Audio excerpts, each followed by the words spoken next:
Mga puso, antes ang pagsaulog sang Pasko, naghatag sang kalipay ang mga fur babies nga ini sa Bacolod City pinagi sa isa ka dog show. Ang mga ido naka-costume ala Santa Claus, may mga anghel, reindeer kag may The Grinch pa. Yaring balita ang aton gintutuka.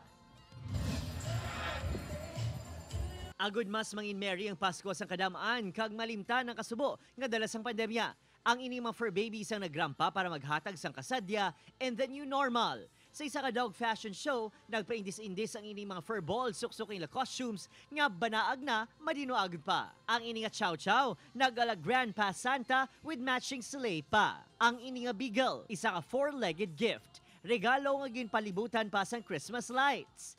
Christmas fairy naman ang ini nga Shih Tzu nga may bongga nga costume. Kadaman sa ila, kabahin sang dog shownista ang asosasyon sa mga pet handler sa Bacolod City nga kausa ang pagsulong sang kinamatarong sang kasapatan.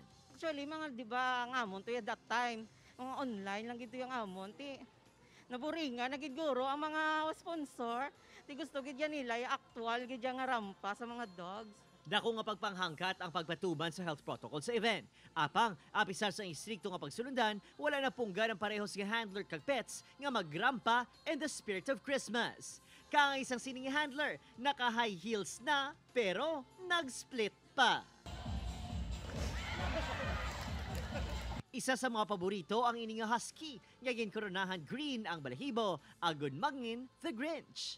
Kag ang isa sa mga nanguna, ang ini nga Shih Tzu nga si Baby Amber. Blooming ini siya kaugalingon na stage kag gabanag nga costume. So excited gid sila kay ini nga event gin free registration gini sir para for Christmas, para wala tanan ma-enjoy. Sa liwat, ginpamatudan sa aton mga pet tag sa ka Christmas. It's the season to be merry and furry.